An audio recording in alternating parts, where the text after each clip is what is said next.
Olá, meu nome é Ayrton Torres. Eu, além de escrever livros de matemática e de raciocínio lógico, eu produzo vídeos não só de matemática, como de raciocínio lógico, trigonometria, logaritmo, geometria também, e publico esses cursos, esses vídeos que formam cursos na internet. E por esses dias aí eu tive a grata satisfação, foi uma surpresa maravilhosa de receber um convite do Egberto aí de Fortaleza. Ele me perguntou se eu queria participar desse congresso aí de estudantes de contabilidade. Eu pensei duas vezes, aceitei de imediato, ainda mais quando ele me deu a possibilidade de escolher dois temas, né, para apresentar. Foi a estatística e a matemática financeira. De imediato, matemática financeira. Por que eu escolhi matemática financeira? Porque com matemática financeira eu posso unir, posso juntar duas coisas que me dão muito prazer, muita satisfação de trabalhar, né, de estudar. Mais estudar do que trabalhar, né? A gente não deixa nunca de ser estudante. Que é matemática e história. De maneira que nós vamos casar essas duas coisas aparentemente tão distintas, né, mas que tem tudo a ver uma com a outra. De modo que nessa primeira parte, a primeira parte dessa minha participação aí com você, para vocês, vai ser uma historinha. Eu vou contar uma história, né? Eu acho prudente, no mínimo prudente, para não dizer inteligente, que você saiba a origem de sua profissão, né? Ou pelo menos da avó de sua profissão, digamos assim, né? A forma embrionária da profissão de contador. É interessante que você saiba quando, como e onde ela nasceu, de que maneira ela nasceu, né? Se você for questionado ou questionado, você vai saber dizer para a pessoa como foi que sua profissão começou a surgir. Então a primeira parte eu vou contar para você essa parte da história da contabilidade, né? Quando ela surgiu, a estagnação que ela sofreu e lá na Europa o aprimoramento, a sofisticação, tá bom? E na segunda parte, o que é que nós iremos fazer? Os cálculos, né? Parte de cálculo, claro. Falar de matemática financeira e não fazer cálculo é um crime, né? Eu vou mostrar para você a diferença estrutural, tá certo? Entre dois tipos de juros. Os juros simples, né? Também chamado de capitalização simples, a letra M montante. E aqui um montante na capitalização composta, ou se você preferir, juros compostos. Tá bom? Bom, vamos lá. Então vamos começar. O que é que nós vamos fazer? Vamos lá. Vamos bater um papo aqui sobre a sua profissão. Vamos recuar uns 12 mil anos aí. Vamos voltar aí para trás 12 mil anos. Mais precisamente 10 mil anos antes de Cristo. O que é que acontecia lá naquela época no planeta Terra? Você tinha os grupos humanos, eles eram, digamos assim, coletores ou caçadores, isso quando eles não faziam as duas coisas, né? Coleta de frutos, né? E a caça também. Pois bem, segundo os historiadores, por volta de 10 mil anos, não mais do que isso, né? Isso é datação, isso é ciência, química, física. Por volta de 10 mil anos antes de Cristo, a agricultura foi descoberta. E aí, minha amiga, meu amigo, o mundo nunca mais foi o mesmo. Foi a mais dramática mudança na história do homem, foi a descoberta da agricultura. Ela é também chamada de Revolução do Neolítico. Por quê?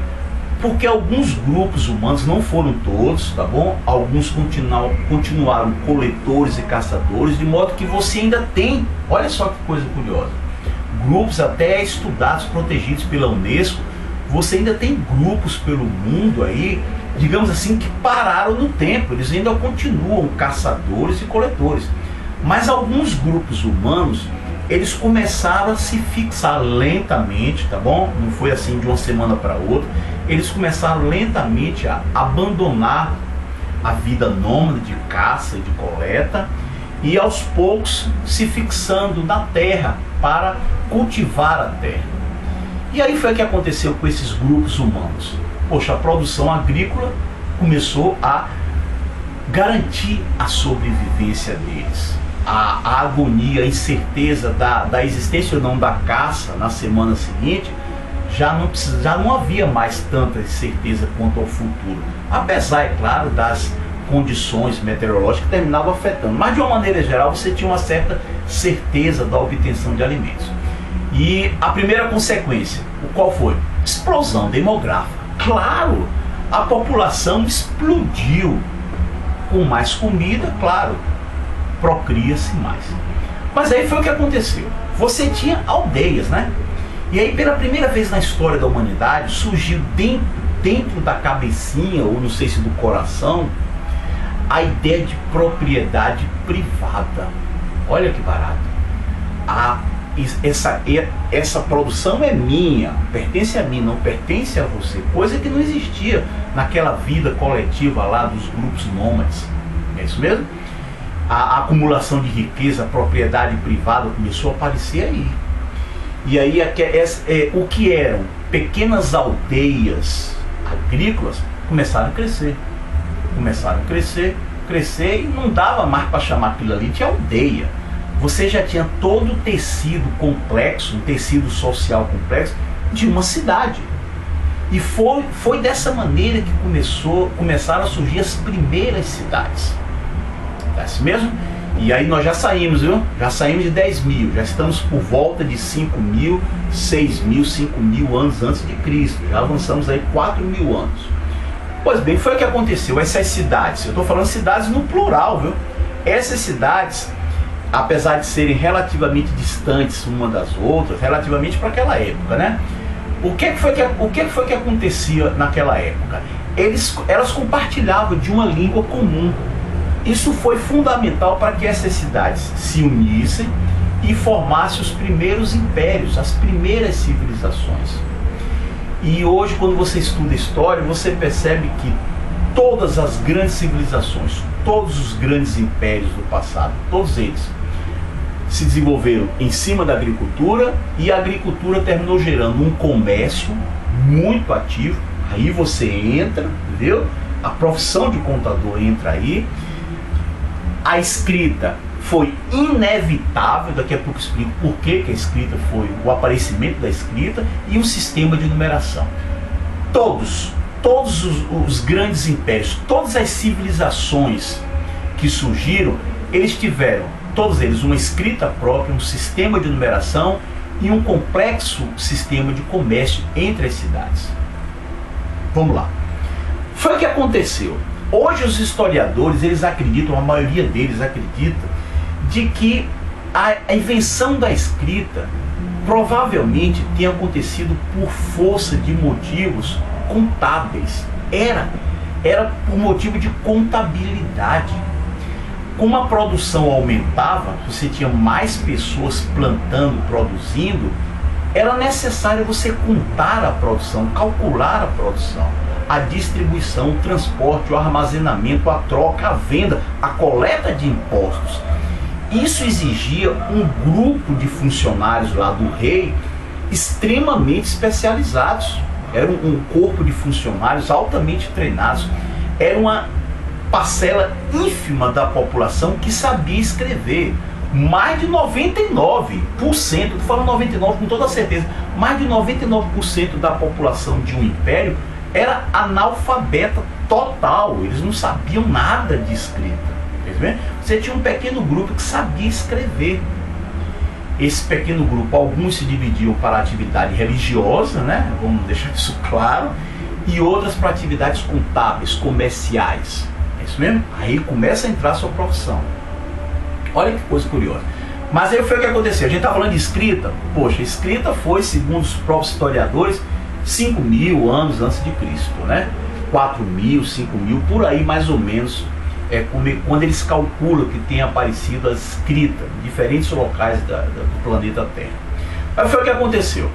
Vamos lá, de 5 mil anos antes de Cristo até o ano 1000 depois de Cristo, lá na Europa Ocidental, a gente está falando de Europa Ocidental, vamos lá.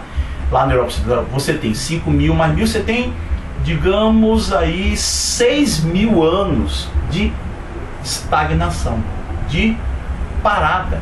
A atividade contábil, ela não exigia cálculos muito complexos. Não, apesar do comércio intenso que havia entre as diferentes partes lá do mundo, digamos assim, civilizado, né? você tinha, digamos assim, a atividade contábil relativamente fácil de ser feita, né? Não havia necessidade de cálculos muito precisos, não, nada disso. Bom, durante 6.000 anos ficou estagnado. O que foi que aconteceu? Vamos lá. Na Idade Média, lá no século XI depois de Cristo, começou o período conhecido como Baixa Idade Média. Aí foi o que aconteceu, vamos lá. Isso aí interessa a você, que ela começa a se sofisticar aí. Alguns instrumentos hoje comuns, como por exemplo a letra de câmbio, os cheques, começaram a aparecer nessa época. Então fica ligado ou ligado aí no que eu vou falar. Vamos lá. As invasões, elas de uma certa forma tinham acabado, né? No século VII, século VIII, século VIII você tinha as invasões dos muçulmanos, né? Século IX e X você tinha os eslavos, os normandos. Quando chegou no século XI a coisa parou, estagnou, não houve mais invasão.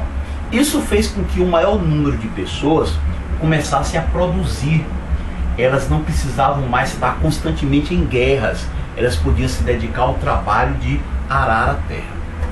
O capitalismo ainda não tinha sido inventado.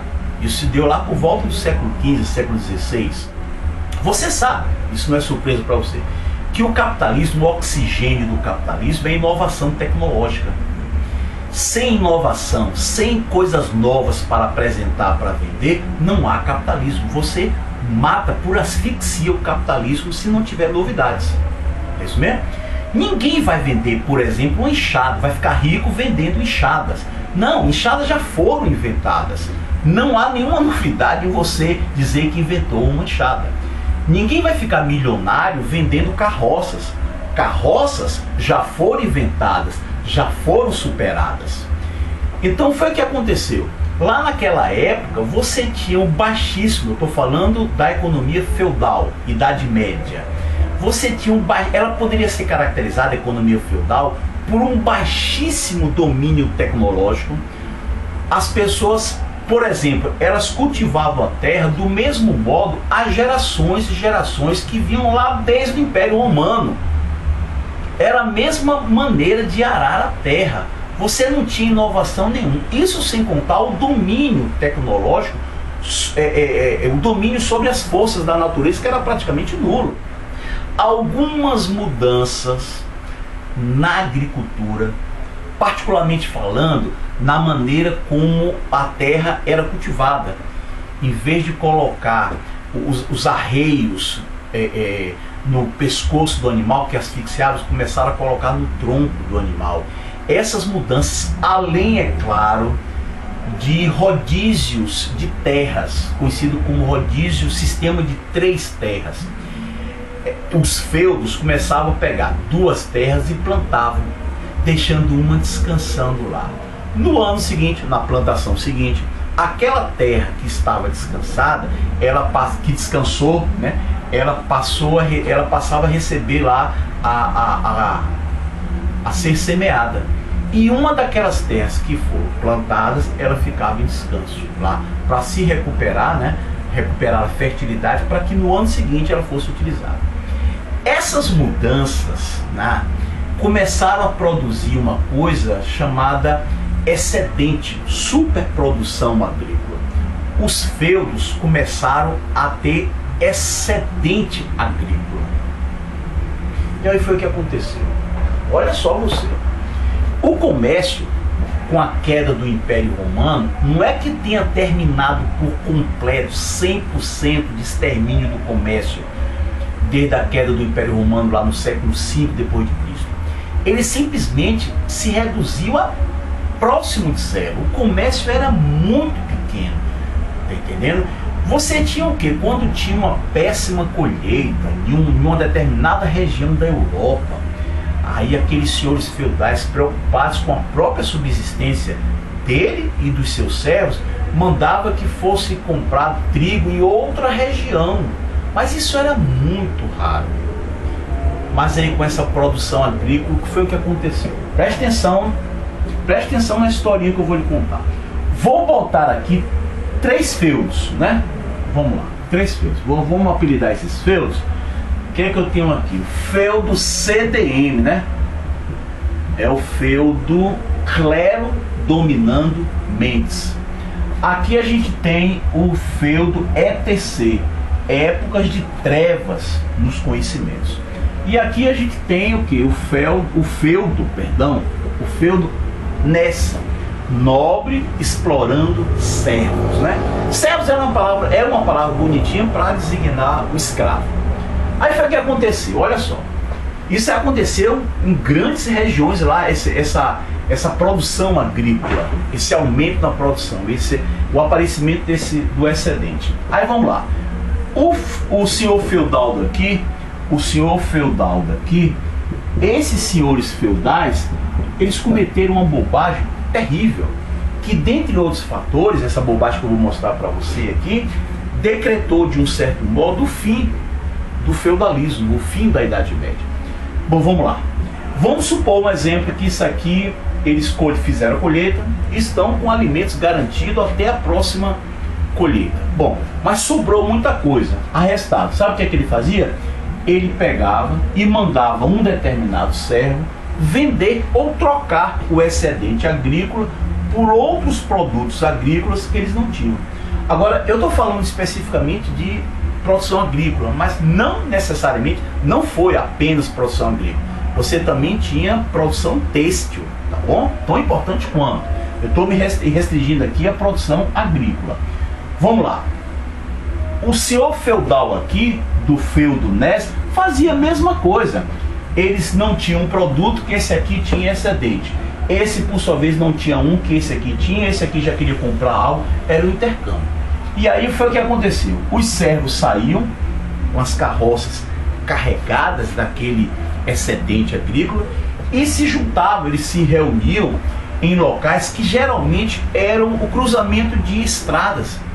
As mesmas estradas construídas lá na época do Império Romano. Olha só você, essas estradas foram mantidas, a grande maioria. Vamos lá, eles chegavam aqui e passavam alguns dias, isso vários feudos mandavam, apesar de eu ter desenhado 3 aqui para você. Eles passavam alguns dias aqui fazendo as trocas, né? Depois retornavam para as suas fazendas. Outros feudos mandavam para cá, de maneira que esses locais pequenos, um pequeno cruzamento de estrada, que durante alguns dias virava uma feira. Mas aí que tá, o comércio começou a aumentar, lentamente isso, começou a aumentar, e aí esses locais, em vez de passar 2, 3 dias como uma feira, passaram a durar semanas e semanas e semanas. Quando eles perceberam, isso aqui já eram entrepostos comerciais fixos, permanentes. Olha você. E aí 2 coisas aconteceram, interessante. Alguns servos já começaram a ganhar dinheiro trocando, o dinheiro não ia todo para o senhor feudal. Alguns servos começaram a ganhar dinheiro nessas trocas, né? Começaram a enriquecer, e alguns fizeram o quê? Das duas, uma. Ou eles fugiam com aquele dinheiro, né, enriquecidos, para bem longe daquele domínio, porque ele era um servo, era a propriedade daquele senhor feudal. Ou então, o que é que acontecia? Esses servos enriquecidos com essas feiras simplesmente chegavam lá e compravam a liberdade deles. E aí eles começavam a ser comerciantes, né? Pois bem, esses entrepostos comerciais, com o passar do tempo, passaram a se chamar burgos. Olha a palavrinha, burgos. E viraram cidades, na realidade. Feiras que terminaram virando cidades. E quem morava nos burgos recebeu o nome de burgueses. Olha aí, a palavra burguesia vem justamente daí. Mas aí olha só, aí vai entrar a sua profissão agora. Quando você tem comércio intenso, você tem grandes quantidades de dinheiro circulando. E onde tem grande quantidade de dinheiro circulando, você tem o quê? Ladrão, você tem assaltos. Foi justamente o que aconteceu nessas estradas. Olha aí. Um servo saía daqui com a carroça cheia de produtos e com dinheiro, porque ele não só ia vender, como também ele ia comprar. Ora, quando chegava no meio do caminho, o assaltante aí, venha, assaltava e levava tudo. Bom, foi o que aconteceu. Alguém tinha que dar uma solução. Ninguém ia parar o comércio por causa dos assaltos. Vamos combater os assaltos. Vamos lá. Qual foi a ideia? Genial a ideia. Vamos lá. Naquilo que você pode chamar, digamos assim, de banco, vamos chamar de a forma embrionária dos bancos. Vamos lá, você tinha um banqueiro aqui, ele chegava para o senhor feudal e dizia o seguinte: olha, você vai mandar seu servo, você sabe como é que as estradas estão perigosíssimas, horríveis. Vamos lá, então eu vou fazer o seguinte: me dê seu dinheiro, me dê aí, sei lá, não sei, cada feudo tinha uma moeda própria, tá bom? Me dê aí suas 2.000 moedas, tá bom? Tinha um nome lá que eu não vou dizer, mesmo porque eu não sei. Vamos lá. Aí eles pegavam um papel, o banqueiro lá desse feudo CDM, e escrevia, como é o nome do servo, fulano de tal.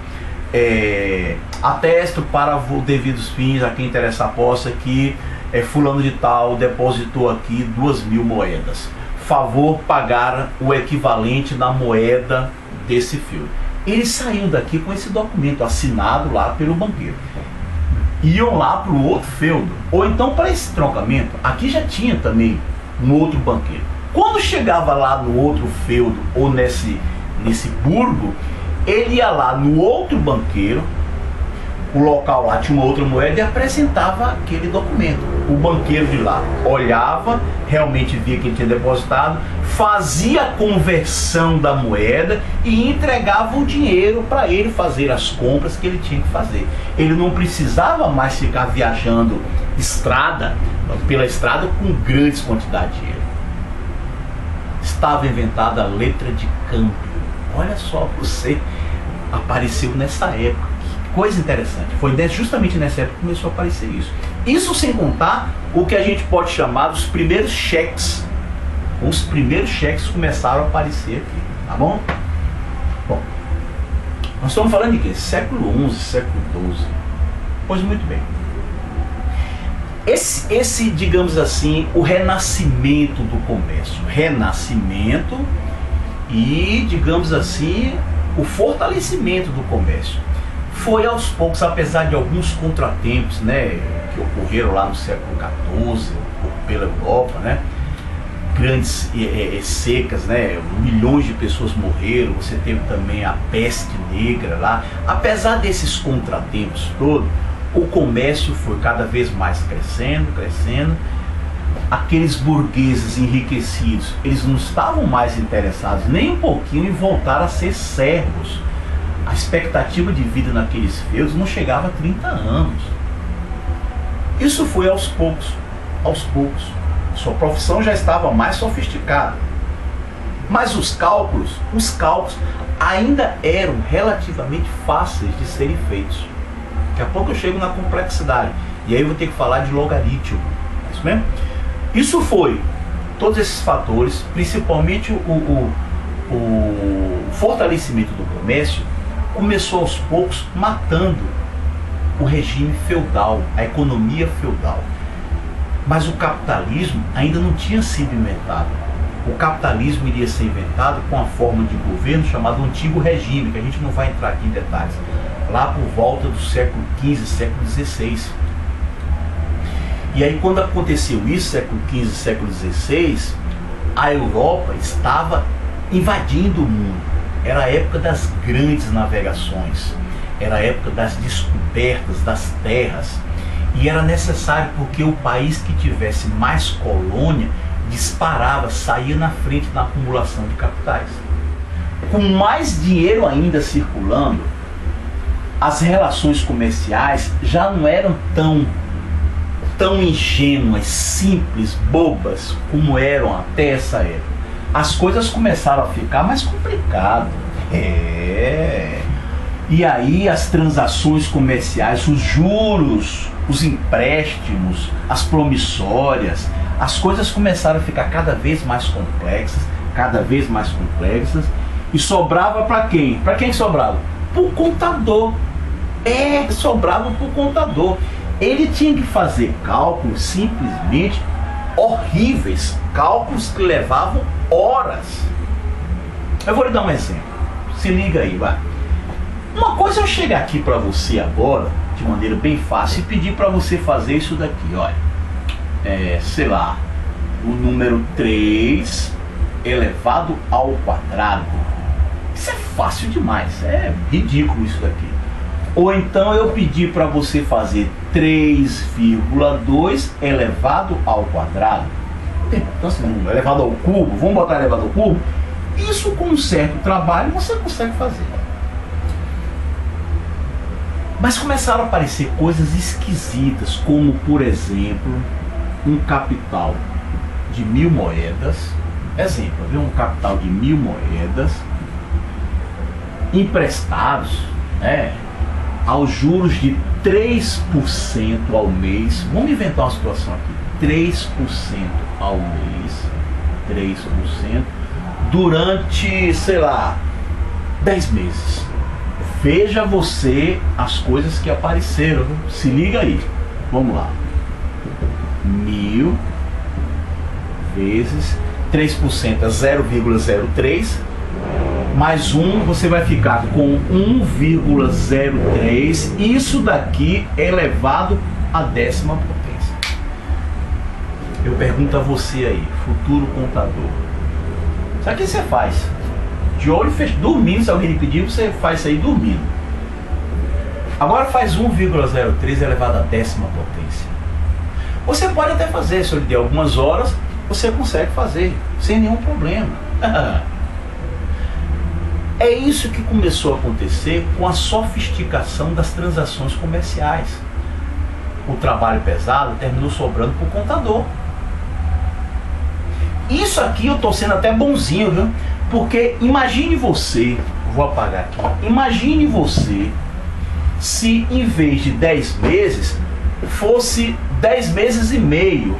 Olha aqui o senhor e a senhora, olha que loucura. 1,03 elevado a 10,5. Aí é que azeda tudo de vez. Imagine você então o horror que era a vida daqueles contadores. Alguém precisava, a gente já está falando de século XVI, viu? Se liga aí, viu? Alguém precisava fazer alguma coisa, não é possível, pelo amor de Deus. Não tem ninguém aí para inventar um cálculo aí, pancada mesmo aí, um cálculo mesmo desses milagrosos que ajude, né? Diminua o sofrimento da gente. Não aparecia nada. Mas aí você pensa que o sofrimento era apenas do contador. Eu estou falando de contador por sua causa, que eu estou me referindo a você, que é futuro contador. Mas você tinha outras pessoas sofrendo coisas horríveis, iguais, ou quem sabe pior, como por exemplo, sabe quem? Os astrônomos. A gente está falando de século XVI, a gente está falando de renascimento. A gente está quase que falando de revolução científica, de Galileu Galilei, de Johannes Kepler, de Nicolau Copérnico. A Europa, ela simplesmente borbulhava, ela estava fervendo politicamente, economicamente, cientificamente, em todas as esferas. Talvez mais do que tudo politicamente. A Igreja Católica estava ameaçada. Tinha ocorrido lá na Alemanha a reforma. A Igreja Católica partia para a contra-reforma.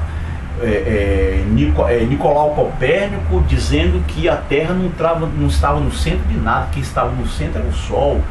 E Johannes Kepler, além de endossar, disse que os planetas giravam em torno do Sol, não em trajetórias circulares, mas elípticas. Então a coisa realmente estava fervilhando. A Europa estava tensa. E aí você tinha astrônomos que sofriam horrores com esse tipo de cálculo, calculando distâncias. Você tinha também os contadores, né? Também sofrendo horrores por causa de juros compostos. Então tinha que aparecer alguém naquele cenário, tinha que aparecer alguém com uma salvação. E apareceu um escocês, um barão escocês chamado John Napier. John Napier. Esse cara foi a salvação. Esse cara, pode-se dizer assim, apesar de ter tido um suíço, me esqueci o nome dele aqui agora. Parece que os dois criaram simultaneamente, mas o John Napier parece que publicou antes, não sei. Mas teve um suíço, me esqueci o nome dele agora. de Ostburg, um negócio desse assim, não tenho muita certeza não, viu? Mas o John Napier inventou o quê? Inventou os logaritmos. Logaritmos, uma palavrinha que vem do grego, né? Logos e aritmos. Aritmos quer dizer números. Logos quer dizer tratado, discurso, estudo sobre números. Isso aí simplesmente foi a salvação. É isso que daqui a pouco eu vou mostrar para você. Foi a salvação.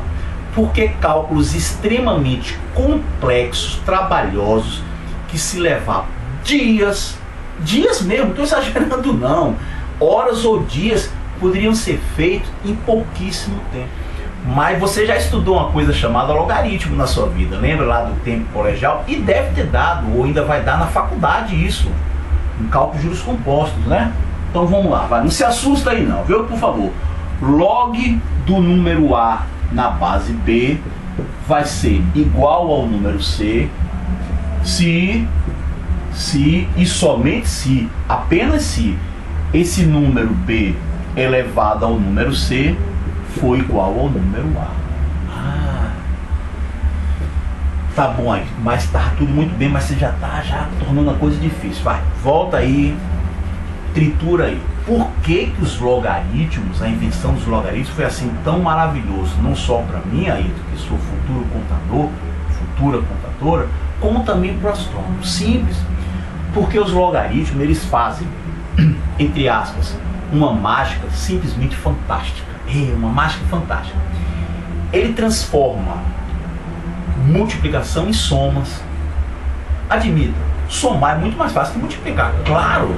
E transforma divisões em subtrações.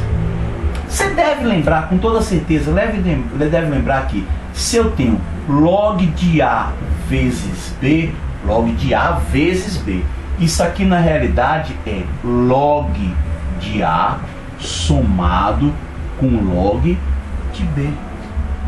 E se eu botar uma divisão aqui eu vou botar um sinal de subtração.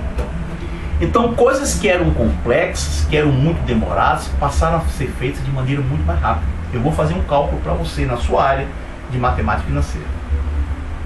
A coisa foi tão genial, mas tão genial, o John Napier, né? Só para você ter uma ideia, os historiadores da matemática, tirando a invenção do cálculo, né, diferencial, criado simultaneamente por Leibniz, né, e por Newton, tirando isso, os logaritmos, com certeza, é a mais importante descoberta matemática dessa época. A ponto do astrônomo Johannes Kepler, né, o alemão Johannes Kepler, ele chegou a dizer, muita gente não compreendeu o que ele falou na época, né? Ele chegou a dizer que a invenção dos logaritmos dobrava a vida do astrônomo. Ele era astrônomo, né?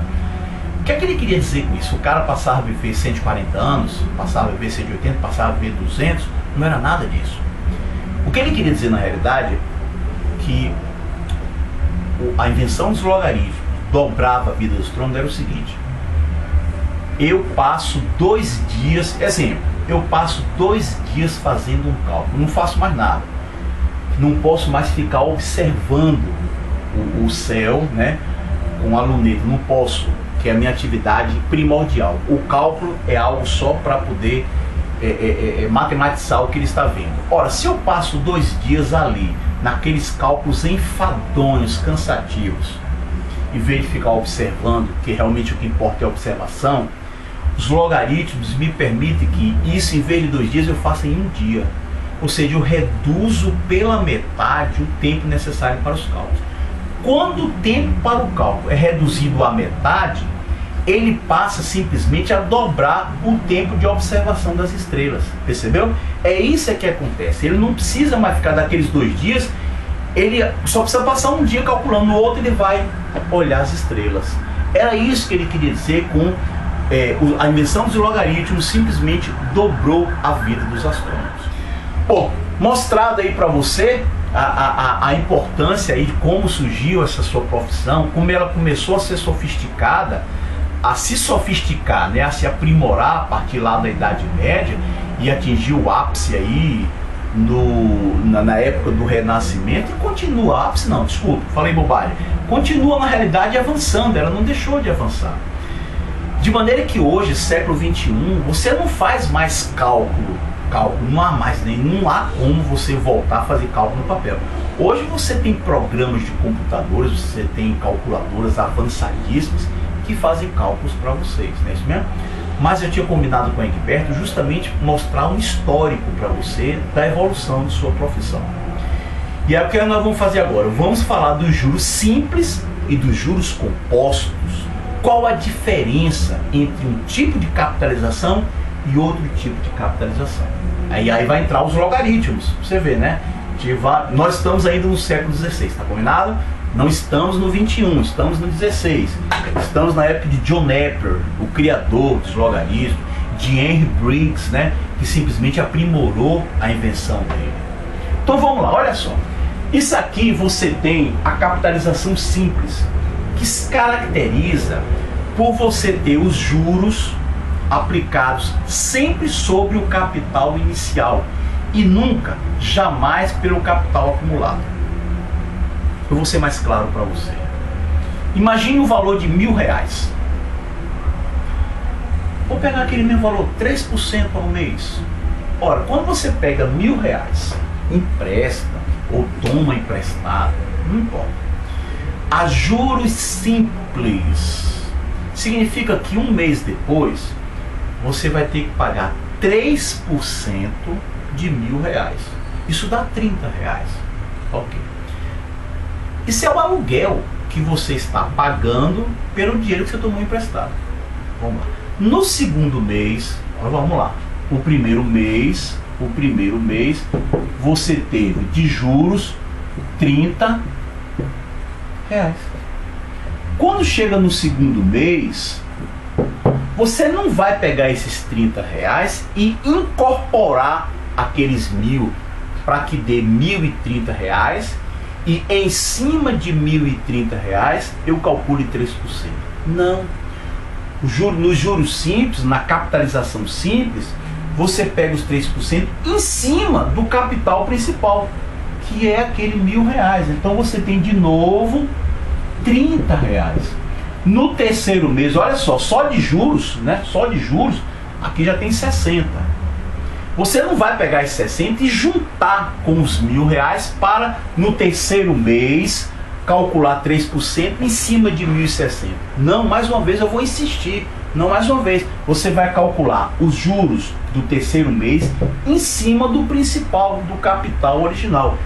Eram os R$1.000. Então você tem de novo 3% de R$1.000. E por aí vai. De maneira que, vamos supor que você tome emprestado durante 10 meses, exemplo, 10 meses. Você vai ter R$30 no primeiro mês, R$30 no segundo mês, R$30 no terceiro, até você ter R$30 no 10º mês. Resultado, você vai ter R$300 de juros. R$300 de juros. Quando você for pagar, você vai pagar 1.300.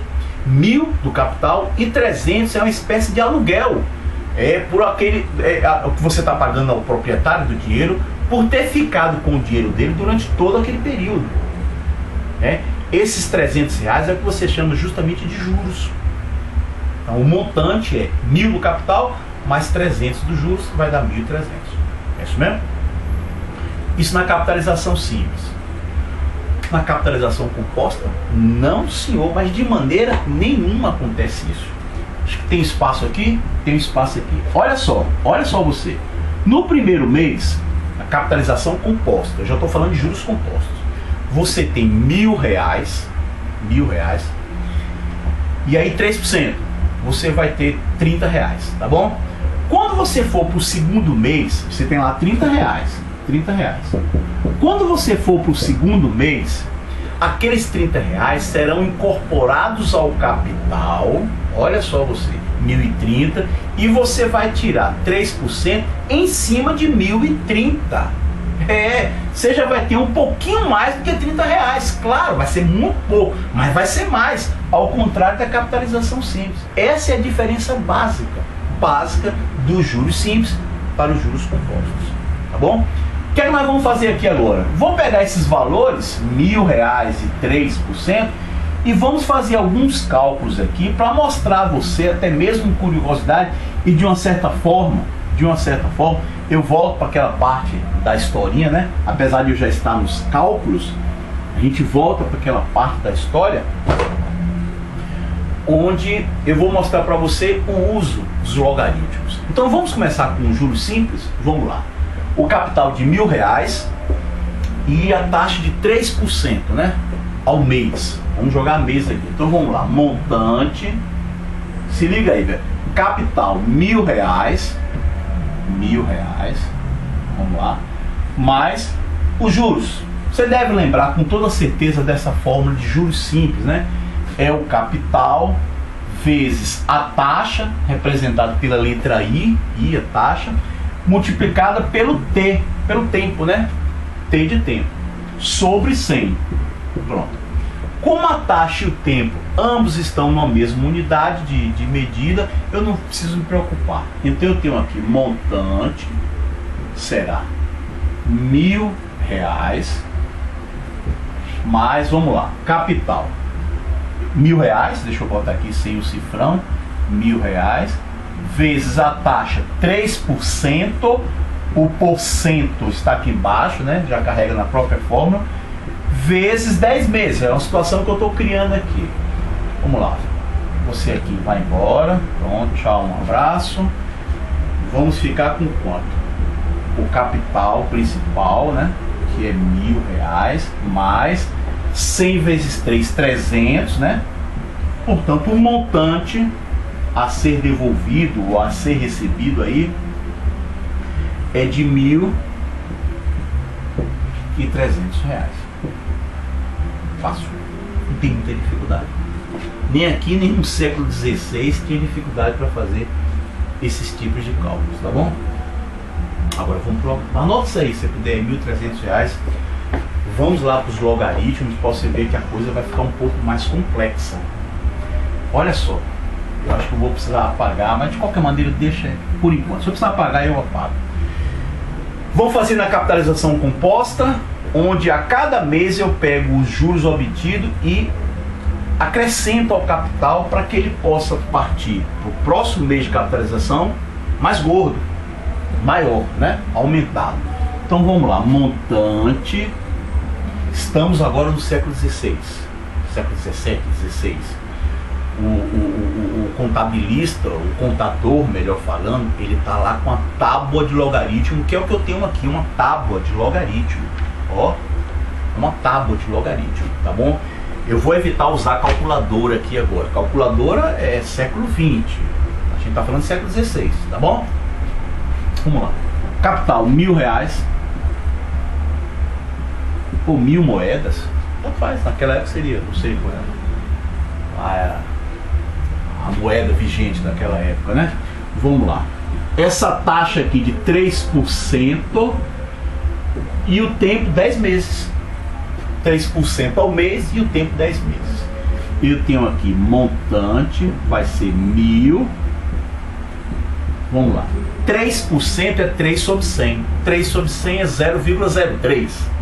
Somado com 1 vai dar 1,03. Elevado a quem? A décimo. Aí, pronto.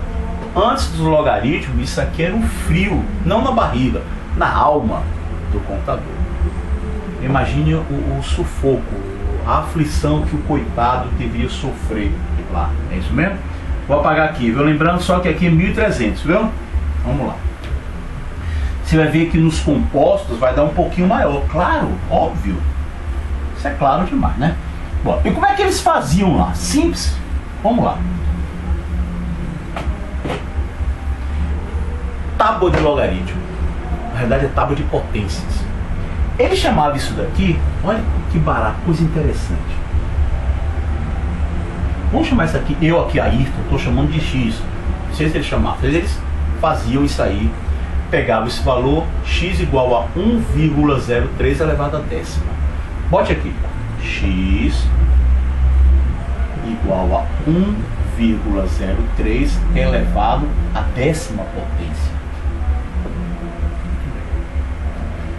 Aonde é que tem a ligação, Ayrton, entre uma tábua de logaritmo, século XVII, século XVI, isso daqui simples? Ele não chamou esta potência trabalhosa de x? Simples. Ele pegava aqui e logaritmava tanto o membro da esquerda quanto o membro da direita. Claro, se eram coisas iguais, e positivas, se essas coisas são iguais, os logaritmos dessas coisas também serão iguais. Claro, óbvio. Olha só você, viu? Log de x vai ser, com a propriedade aqui, se você não lembra aí, eu vou lembrar para você. Essa potência aqui, esse expoente do logaritmando, ele pula para fora, fazendo sabe o que? Multiplicando log 1,03. Lembrando, me ocorreu aqui agora, a base desse logaritmo aqui é a base 10, né? Que foi a tabela, foi a base da tabela construída por Henry Briggs. Base 10, base 10. Bom, log de x igual a 10 vezes log de 1,03. Eu não sei quanto é que é. Simples. Pegava-se a tábua de logaritmo, né? Esse presente, né? E olhava lá quanto é que valia o log de 1,03. Eu vou aqui agora consultar, vou dar uma lá do século XVII. Log de 1,03. Vou colocar aqui 0,01284. 1284. Olha que coisa fantástica. Só com curiosidade. Você sabe o que significa dizer que o logaritmo de 1,03 é igual a 0,01284? Isso daqui, esse resultado, é a mesma coisa de eu pegar 10 e elevar a 0,01284. É isso que significa. Logaritmo, na alma, na essência, é expoente, é potência. Isso é a alma, o espírito de logaritmo. Ora, simples, espera aí. Log de x 10 vezes 0,011284 ou 284. Simples. 0,1284. Poxa, mas espera aí. Eu quero saber qual é o logaritmo na base 10. Eu não preciso escrever. Base 10 você não precisa escrever. Não há necessidade de você escrever. Você sabe disso. Vou até apagar, porque fica até deselegante eu escrever base 10 aqui. Qual é o logaritmo? Qual é o número cujo logaritmo desse número é 0,1284? Ele ia na tabela. Se não tivesse lá tabelado, ele fazia pequenos cálculos de aproximação e fáceis de serem feitos. E ele calculava e achava esse valor x. Olha qual o valor que ele achava para x. Aproximadamente, viu? 1,3427. 1,3427. Não se perca não, viu? Lembra daqui a alguns minutos? Eu parei aqui no x. Não parei aqui? Chamei essa potência de quem? De x. Descobri que x é quanto? 1,3427. Eu vim para cá. Montante vai ser 1000 vezes o valor dessa potência que eu chamei de x. E x é 1,3427. 1,3427. Olha que barato, que coisa linda, linda, linda, linda. Eu não sei o que é mais lindo, se é a história embutida nesse cálculo aí, ou se é o próprio cálculo. Tá aí uma dúvida que me persegue. Tenho a impressão que eu vou pro outro lado com essa dúvida, sem saber qual dos dois é mais bonito, mais encantador. Isso vai dar quanto? Vamos lá. R$1.342, né? E 70 centavos. R$1.342,70, que é, claro, maior do que aquele valor que nós encontramos para o montante na capitalização composta, 1.300. Óbvio, se é capitalização composta, é juros em cima de juros. Isso não é a famosa bola de neve. Ok, pessoal, Espero que vocês tenham gostado aí dessa minha humilde participação aí nesse congresso de vocês. Para mim está sendo um prazer imenso gravar esse vídeo. Espero sinceramente que eu tenha ajudado vocês, que eu tenha agradado vocês, tá bom? Então até a próxima aí, para a gente poder falar de história e de matemática.